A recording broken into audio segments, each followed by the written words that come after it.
Present continuous tense को progressive tense क्यों कहा जाता है? सबसे पहली चीज तो ये है। सबसे पहले अपन इसके डेफिनेशन को भी देखेंगे, विस्तार से इसको देखेंगे, डिटेल देखेंगे। तो सबसे पहले तो प्रेजेंट कंटीन्यूअस टेंस की पहचान, जिस किसी भी वाक्य के अंत में रहा है, रही है, रहेगे इत्यादि शब्द आता है उसे प्रेजेंट कंटीन्यूअस टेंस कहा जाता है। इसे प्रेजेंट प्रोग्रेसिव टेंस इसलिए कहा जाता है क्योंकि प्रोग्रेस का मतलब क्या होता है गाइस? आगे बढ़ना। प्रोग्रेस मतलब आगे बढ़ना, प्रोग्रेसिव आगे बढ़ना। यह जो टेंस होता है, यह लगातार और सतत रूप से आगे बढ़ रहा होता है। जैसे पापा खाना खा रहे हैं, उनका काम चल रहा है, हम खाना खा रहे हैं, कंटिन्यू सतत रूप से वो काम चल रहा है, इसलिए हम लोग कह रहे हैं कि वह खाना खा रहे हैं। आगे मम्मी टीवी देख रही है, तो मम्मी देख रही है। आपसे किसी ने पूछा कि आपकी मम्मी क्या कर रही है, आपने बोला मम्मी टीवी देख रही है। वो काम लगातार प्रोग्रेस में चल रहा है, इसको प्रेजेंट, दैट्स व्हाई इसे प्रेजेंट प्रोग्रेसिव टेंस भी कहा जाता है एंड प्रेजेंट कंटीन्यूअस मतलब लगातार चलने वाला, सतत रूप से चलने वाला टेंस भी कहा जाता है।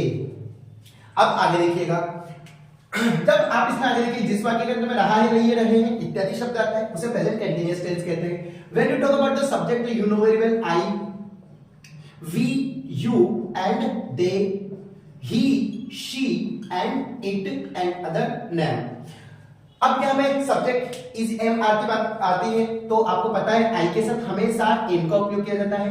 With we you they are is used, remember this thing, and with he sick name is used. याद रखना, ही सिक नेम के साथ इसका उपयोग किया जाता है, वी के साथ आर का उपयोग किया जाता है, आई के साथ एम का उपयोग किया जाता है। यार इसलिए फास्ट बोल रहा हूं क्योंकि बहुत आसान है, बहुत ज्यादा इजीएस्ट लेवल का वर्क है और अब आप लोगों को तो स्ट्रक्चर वाइज स्टडी समझ में आ ही चुकी है। अगर नहीं आ रही है प्लीज पूरे वीडियोस देखिए, अगर आप पूरे वीडियोस नहीं देख सकते हैं तो प्लीज इसे तो जरूर देखिए।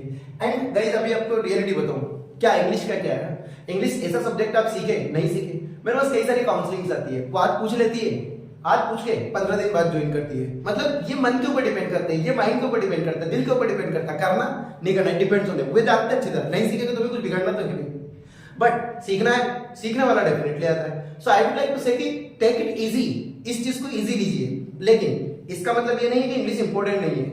इंग्लिश के बिना आप लोगों का आधा हाथ नहीं, you may understand this most important thing है। आगे देखिएगा, तो प्रेजेंट कंटीन्यूअस में इस अफर्मेटिव के स्ट्रक्चर की बात करें तो इसमें जैसे मैंने बोला वह लिख रहा है, वह लिख रहा है, तो वह की इंग्लिश ही। अब मैंने बोला अंतिम शब्द देखो रहा है, रही है, मतलब प्रेजेंट कंटीन्यूअस अफर्मेटिव है, अफर्मेटिव फॉर्मूला पे जाना, सब्जेक्ट वह की इंग्लिश ही होती है, अगर रही है तो शी कर दो। अब यहाँ पे ही के साथ आएगा आपका, ही और शी के दोनों के साथ इज आ रहा है, क्लियर। आगे वर्ब आएंगे लिखना, WRITING राइटिंग। तो वह लिख रही है, क्या बोलेगा?